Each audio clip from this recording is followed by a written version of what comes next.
right, you've heard a lot about saving for retirement, right? But what about your mental preparation?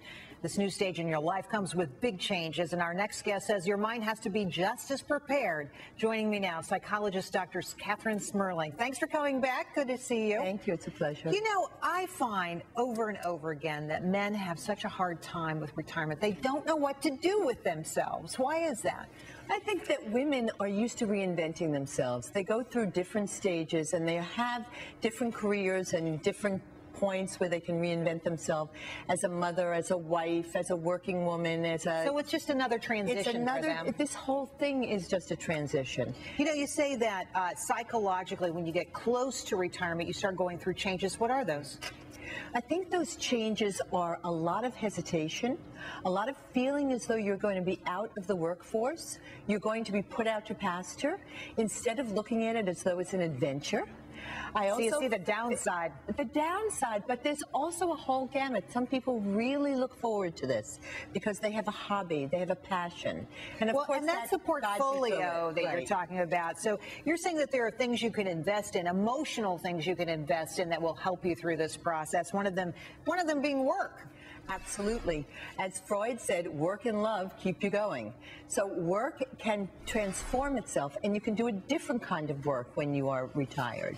And you can do something that you've never done before. People do a lot of volunteer work. A lot of volunteer work. Help out people that they've always wanted to work with. I think that's great. You say relationships with a significant other and family is important. That has to change. You can get to know your family. You can get to know your grandchildren, which is a joy and a pleasure. Everyone says that they should have had grandchildren before they have children.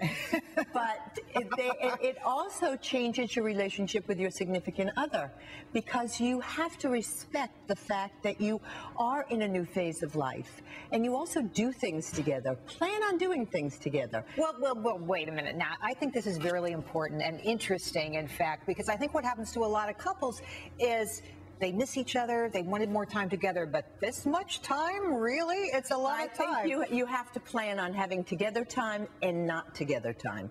You have to respect the fact that each of you are individuals and each of you have different interests.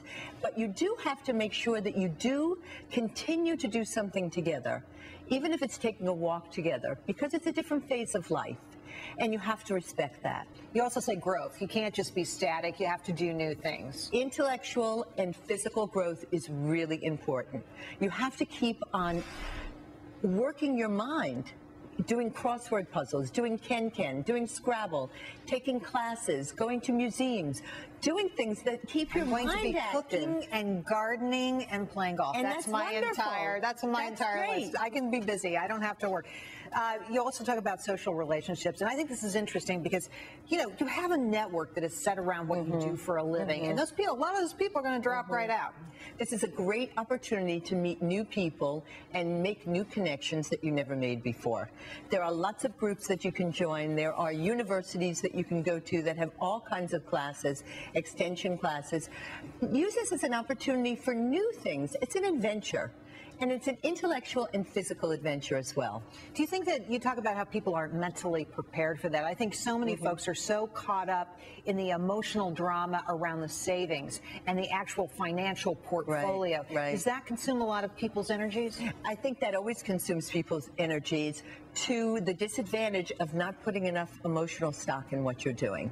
And this is true throughout your whole life, but more important in retirement, because you will have more time to invest in your emotional self. Dr. Catherine, recently there was a survey that said that most people these days don't even think they ever will retire. So thinking about retirement is sort of for many of us, a pipe dream probably, but a nice thought as well. Dr. Catherine, thanks for coming on. Thank you.